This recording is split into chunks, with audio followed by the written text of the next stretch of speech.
So, I mean, Zach, I don't even know if you know how you do it, but like, um, how do you take, when shit's going wrong? How do you say, you know what, I'm not going there? Like I always say, don't look back because you're not heading that direction anyway, right? So I don't know. It's a clear gear, and I've complimented you many times over the years on it. Is like something snaps in you where you're one of the rare people that I've known on the golf course that can take anger and turn it into, steely. I'm not going to take this anymore. I'm going to play it. I can't look back. It's too late now. My days are hours and I don't know how. But I believe the great is still yet to come.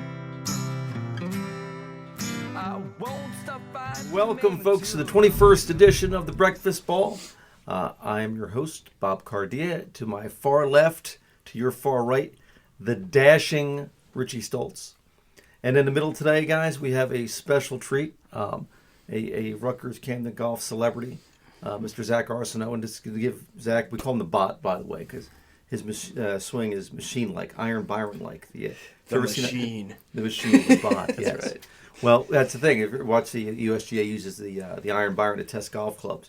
They don't need that machine. They could just use Zach. But Zach, just so you know, he was first team all conference for us. He was all region for us. His team made the national championships a couple times. He made the finals of the USAM. What year was that, Zach? 2018. 2018, and then come back the following year was an alternate. He missed. He was 7 under on that round. Yeah. Yeah, and he probably should have actually made it that year too. But back on the warpath right now. Oh, by the way, I forgot to mention this. You should have corrected me on this. Just if you get anything valuable out of what we're doing, folks. Okay, remember when you're rich and famous, we get 10%. Just saying. Okay. Gotta add that. Gotta add that. We gotta retire. You gotta retire at I some know, I'm point. getting old. Yeah. It's tough out here, man. Yeah, it is. Life ain't easy. No. All right. So, shout out. So I'm thrilled. Zach, Sean Hughes, and Sean Sigel all try to qualify for the. Is it Scotland Run? Correct. It was at Scotland Run. Yeah, Yep. they all try to qualify for the Gap Mid-Am. 144 players were trying, and 33 in ties. in ties qualified. And guess what? All of our Rutgers guys went in there and all conquered. So they're all going to the finals, which in the finals are going to be what? It's mid-May at Commonwealth National. Commonwealth. Yeah. So world domination. That's what we're going for for Rutgers Camden alumnus. So I'm going to kick off the show with something I think that it's a quote I love, and I know the three of us, the way our mentalities all are, that we have. We're goal setters. We have dreams. We Richie and I meet every Wednesday, and Zach and I talk periodically about life. So the quote I want to throw at you is always remember to fall asleep with a dream and wake up with a purpose. I love it. So I know, we'll talk about Zach with this one, is I love watching Zach practice nowadays because he puts his little launch monitor back behind it. Mm-hmm. And like we talked about Pels, and Richie and I do a lot with Pels. Like, so Richie and I would set up with a camera and we work on 7:30, we work at 9 o'clock, we work on 10:30. But Zach had a laminated card at one point with all his yardages exact, over whatever, a few hundred shots. He'd sit there and put it in a chart form and he'd know exactly what his yardages were. So one of our big shorts lately is the one that said, we could teach JoJo, the dancing bear, to hit golf balls, but he doesn't practice. Mm-hmm. We practice. So I know I didn't mention this to you guys earlier, but I kind of just flipped off my head here. How do you view practice with a purpose? So I'll start, Zach. Why do you practice the way you do? And then Richie, we'll kick it over to you. I practice the way I do, just so when I go into battle, I call it going into battle. Yeah, there's a lot of adversity out there. It's yes, there between is. you and you know what I mean? So no doubt. I just prepare myself, knowing that, I'm going into, a big event, and I obviously want to perform the best I can. So it's take it very, very seriously. You do. I love. We're going to talk about Zach's intensity a little bit later because some people would say it's scary. Yeah, scary or laser-like or Some people don't like it, yeah. Well, yeah. You know what? but I like that. Yeah, and you know I love it too. So like, some people view it as I don't know, aggressive. You know, and I my personal belief is no one's going to give you anything, right? You got to go and get it. So Zach has that mentality, a mentality of me against the world, which you know what? There's been a lot of great champions that view it that way. And I know Richie, so we're talking, Richie practices a little bit different, but Richie is also a practiceaholic. And yeah, you love that underdog mentality also. Yeah. Yeah, and I will say practice, specifically going to the range, that range is huge. Yeah. So when you're hitting balls on the range and you're just whacking, kind of like we see 90% of our students do, Yeah. Mm-hmm. It's not getting ready for the golf course. It's not getting ready for a golf tournament. When I'm getting ready for a tournament, I'm behind the golf ball. I'm going through my whole routine. Yep. I'm, working on shots I'm probably going to hit on the course, opposed to just full swing over and over and over again. Just, I call it the pull and whack method. Yeah. Pull, whack, pull, whack. But And you that's gotta, what the average idiot does. Yeah. What's that? They used to say out there. Oh, When you yeah, do out it, there. that's a I good get that one. all the time. But where you you know that, aimed yeah. out there.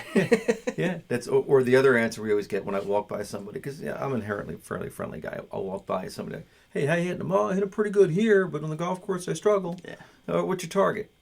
Straight. Well, that driving range behind you happens to be 28 acres, sir. Like, that's not, the hole is a little over 3 inches in diameter. Like, every study ever done is aim small, miss small. Yeah. That's right. Yeah. So, that said too, like a certain drive. We talked about it last week with the kids. How to get your kids more involved, how to get your kids more interested in staying in golf. I think you need to foster a certain degree of love for the game. I know when we're on the road, for example, like it's funny. There's a strong correlation between how you view things or even your mentality. The guys that like joking around the bus and fall asleep on the bus and are always laughing and lollygagging, like those guys, I tell you what, when it comes time for the intensity, those are usually the guys that don't have that killer instinct. Now, when we're on the road, I can guarantee if Zach doesn't play well in a tournament, he's not giggling after the tournament. I know it. Right? I can guarantee you if Zach qualifies in the tournament but doesn't play to his potential, he's not giggling at the end of the tournament. Well, every team needs a Q or a Zach. Tell me or, wrong. Yeah. No, I have a funny story, Please just a quick one. So Yeah, go. I was playing in the New Jersey Amateur a couple years ago at Arcola, and my fiance, Gloria Campos, was actually caddying for me at that time. And Shout out for Gloria there real quick. She's actually on the men's golf team right now at Rutgers. She's not a Right. starter, but she's aspiring. So shot 93 the other day. There you go. Legit. There you go. So we're walking up the 10th fairway, and the two players in my group and their two caddies, I typically tend to walk ahead. You know what I mean? Like I'm just Your own way. point A to point B. Yep. And, the players say to her, it's like, hey, man, like, why isn't he talking to us or anything like that? You know what I mean? Is everything all right?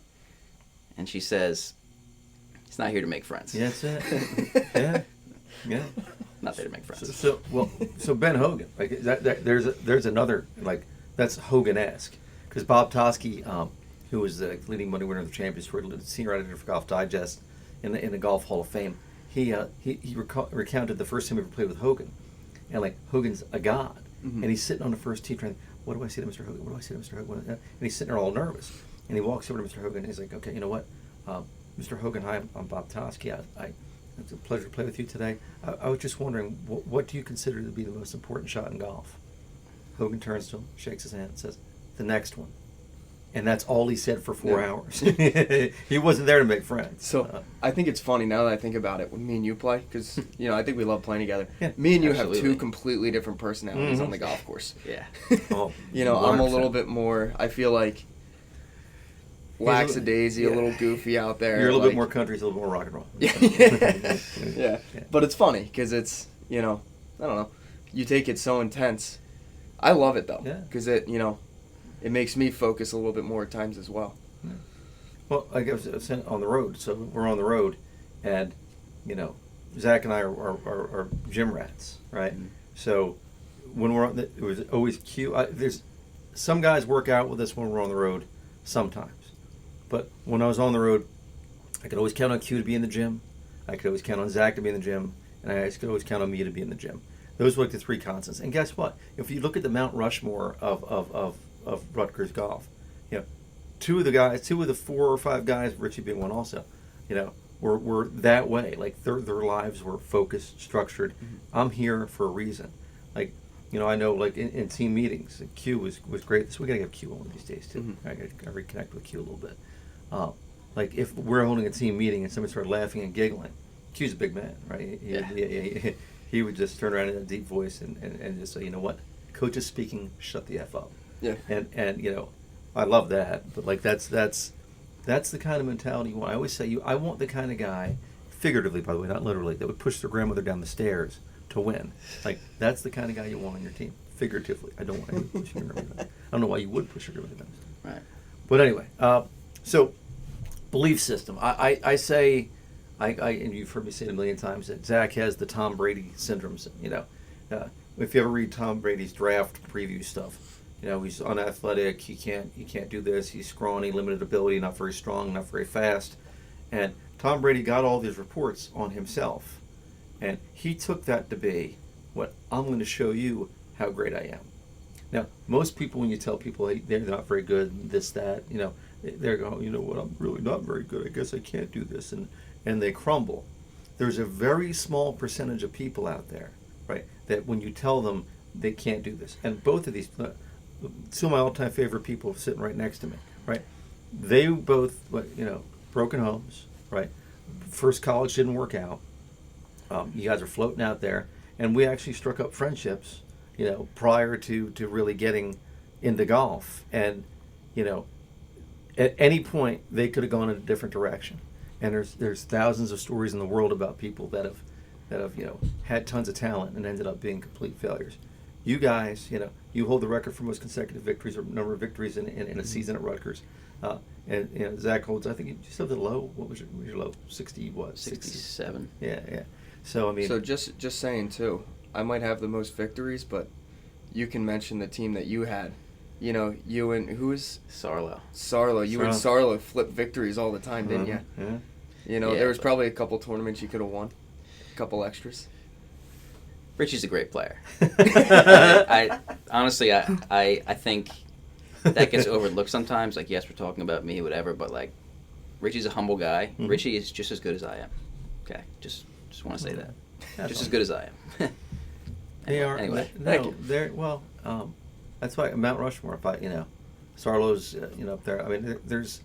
I'd probably have to go my Mount Rushmore to 5 or 6 guys, but like, the common thread, like between all of you guys, that, you know, not only my favorites, but the guys are the best. The guys that were willing to learn, were willing to listen.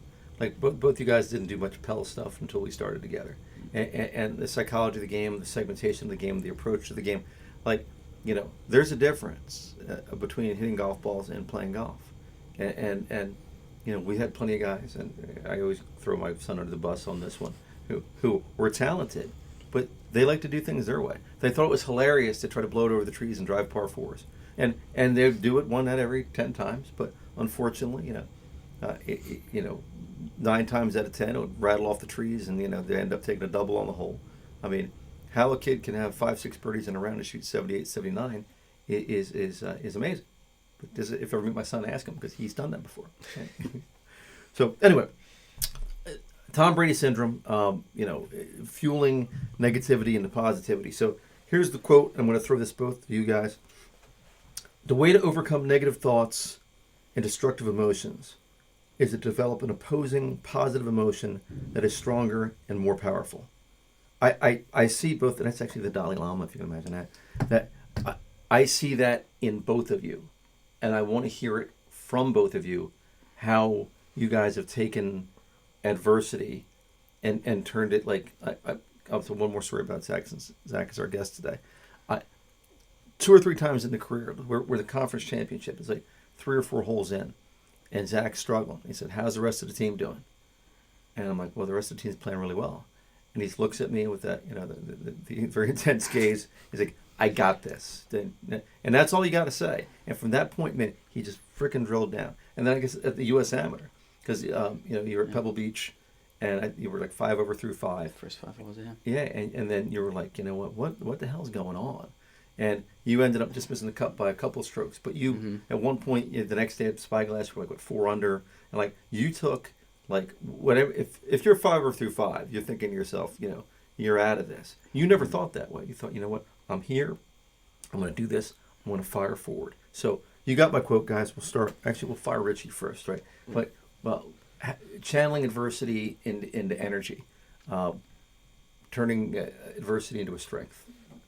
Go. I love my watch this mentality. You do. So just, you know, say I'm struggling out there, you know, not playing that well, you know, I'll just look at someone and say, watch this, you know, and I'll try and pull a shot off. And you actually said it the one day we were playing just a casual round over at Little Mill. You probably don't even remember this, but we're playing a casual round at Little Mill, and I think you asked me what I thought the best part of your golf game was. So I answered. And then now I'm curious. You know, I think I might have said, you know, your iron game, your wedge game, you know, whatever it might have been. And then I asked you, I was like, what do you think best part of my game is? You know, you just will the ball into the hole. Yeah. And I was like, Definitely. So that's a pretty cool answer. It's great. That's a great answer. That's a Tangible. that's awesome. Very rare. You know, he's not telling me I, you know, hit it straight off the tee. He's not telling me, you know, my iron game's great. I put my wedges close. You know, he's just telling me when I have to make a putt, I make a putt. Yeah. I'm like, nice. Let's go. Yeah. So, you know, and I feel like that's pretty much the watch this mentality. I got to hit a shot, I hit a shot. Well, we all have people that we know, and there's one guy that you and I have both taught who has a really good golf swing, right? But, like, never seems to put the numbers together, Yeah. right? I mean, the world is full of talented people, but the people that are successful is you have to be mentally stronger. So, I mean, Zach, I don't even know if you know how you do it, but, like, how do you take, you know, when shit's going wrong, how do you say, you know what, I'm not going there? Like, I always say, you know, don't look back because you're not heading that direction anyway, right? So, I don't know. It's a clear gear, and I've complimented you many times over the years on it, is like something snaps in you where you're one of the rare people that I've known on the golf course that can take anger and turn it into, you know, steely, I'm not going to take this anymore. I'm going to play well. So, again, you might not even know the answer yourself, but how do you do that? It's going to sound very serious. Well, Because just think about it this way. We put a lot of time into this game. So, yeah, it's going to be serious for me. So, I don't know. I just think about all the adversity I've faced in my life intentionally, you know, to be able to motivate myself. Or in the book, it's called Relentless. It's the basically the trainer of Michael Jordan. Talks about his mindset. And I read this after I realized that I do it, but this kind of hit it on the head. Like, you intentionally push your own buttons so then you can rise to a different level. Yeah, I mean, I think about people that doubted me and tough things that are going on in my life at the time, intentionally to motivate myself, and that's pretty much it. I've always done that with everything in my life. You know what I mean? Yeah, no, I do. I know Yeah. exactly what you mean. It's you know, I think I mentioned it before, but we were talking. Mary was down here earlier. That Barbara Cochran woman on yeah. Shark Tank. You know, she said that her top 10 producers were people that were not Harvard educated people. They were the people that were less educated, but it dealt with adversity. And that Lou Holtz quote that I use a lot is, you know, show me somebody that's accomplished something, and I'll show you somebody who's overcome adversity. You know, there are very few cases of people who just win the lottery and become millionaires. You know, and you know, those are the people. You know, God bless them, good luck to them. But, like, you know, all of us. You know, actually everybody at this table. I know all of our background stories and the way things have gone in our lives. And guess what? Like, we're stronger for it. you get basically a choice is to let it beat you or to learn from it, and that's kind of where we're at. It's and we're not done. Like I mean, Richie, your goal this year is to Qualify. qualify. You're Qualify. going to be at the U.S. Open qualifying on May 7th. May 7th. Okay, May that's 7th. running Looking near to dominate the world. Yeah. world domination. I always say that, right? That's my big world domination. Yeah. And then what else you got coming up, Zach? Besides, I have my U.S. Open qualifier the day before Richie's. in your North Jersey somewhere? Yeah, it's at a Fairmount Country Club. I was supposed to be at Running Deer, but I have a conflict with the New Jersey State Better Ball with my partner Bo Garino, and I just couldn't make it, so I had to switch sites. I'll tell a funny story real quick. Please. Because I knew Zach was playing at Running Deer, so he sends me a text. He says, "Hey, sorry, man. I can't play at Running Deer. I had something come up. I'm playing elsewhere." In my head, I'm sitting there going, "Sorry, thank you." Yeah, right. One less got to be. Yeah. I don't know why I said sorry. Well, It was just funny to me because I'm sitting there going, "It's one less person." I was like, now I'm less worried. I was talking to Sean Sigel and Sean Hughes are yesterday. they both running deer too? No, I don't know if they're playing it or not, but Okay. they said the same thing. I was like, you guys should play, and Sean said, "Oh, Running Deer is my spot, but I don't think I can." Sean Siggs, and I go, "Well, good, don't play. I don't have to beat you." Exactly. But I mean, are you like? I know you guys are like me. Like when Q won the Tournament of Champions for Jersey, or you qualified for Beat the me U.S. by one. Open, yeah, he beat you by one. Well, that's what the guy at second says. So, oh, sorry. So not gonna be sorry for that. Okay, That's fine.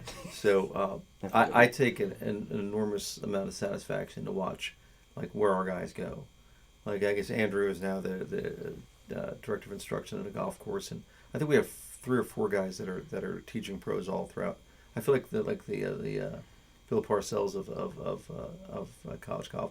Jay Bad is the head coach at Gettysburg, and they were Bob ranked. Cardia descendants, from the Yeah, Bob here you go. Cardia coaching tree. Crazy. Like Andy Reid. It's yeah, it's scary that because I've been doing this now forever. Like I actually gave a tour to a kid from Sentiments a couple days ago, and I think he's coming. Real nice kid, real nice family.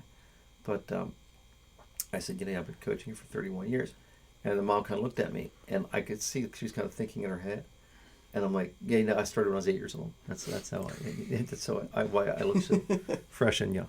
I don't know if she was actually thinking that, but that's kind of the way I felt. So.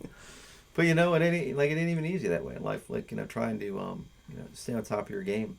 That's a conversation you and I have a lot too. Is like, you can't get the 40 or 50 or whatever age you get to, and expect to stay on top of your game. It's freaking effort, man. Yeah. It's effort. So I don't know. Anyway, I love all the guys. I love seeing you guys do well. When's USAM qualifying, by the way?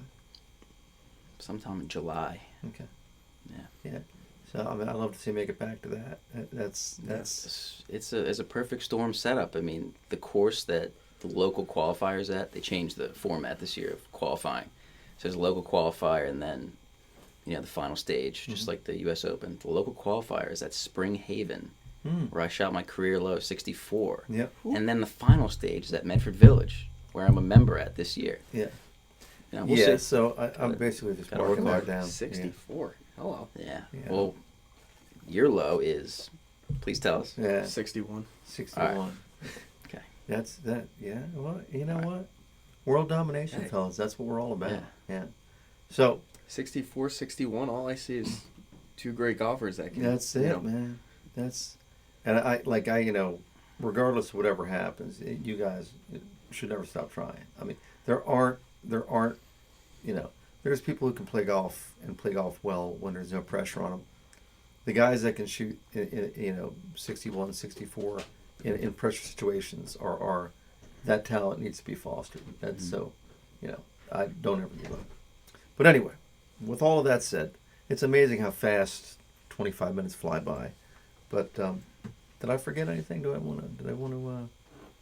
No, I was going to mention this, and Yeah, this please. goes back to, my team over at Rutgers. Yep. This is just how I felt about some of the guys is when things got tough, they'd almost show, a side of them as if they didn't care about Yes. what, Yeah. like, they're not playing well. Oh, I don't actually care anyway.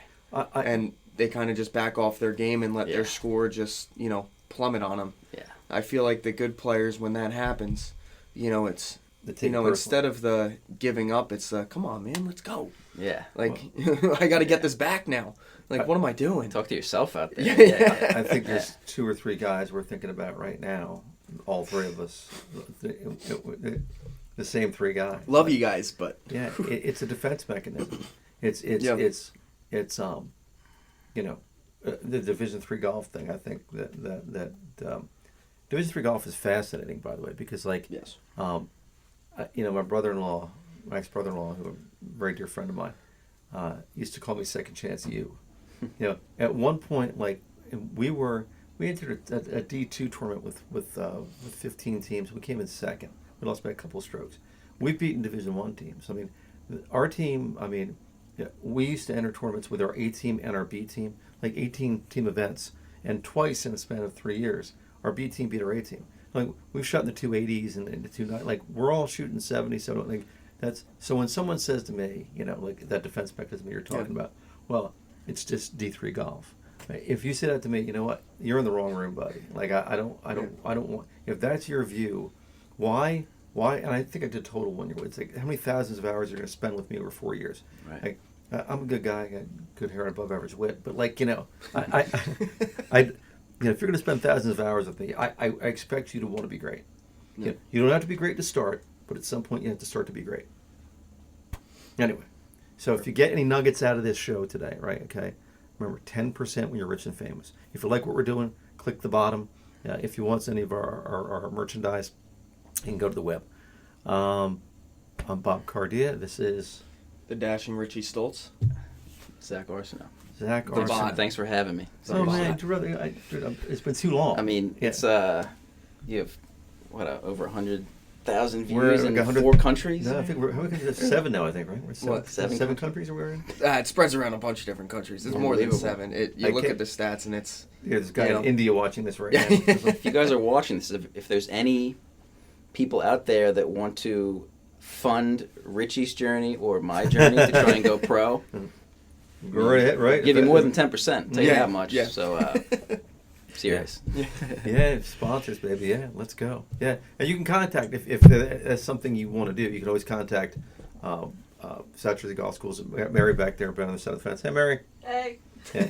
So when you send emails to South Jersey Golf Schools, Mary picks them off. So if you have any interest in maybe Get on the ground floor. I mean, investing, get on the ground floor, right? Got some extra cash lying around.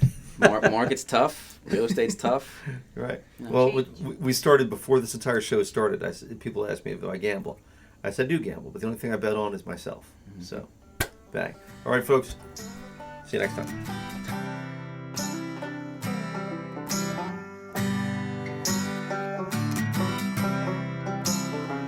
Glass of bourbon, ha ha. My bourbon, ha ha. My bourbon, ha ha. Alcohol. Because no great story ever started with, I'll have a salad.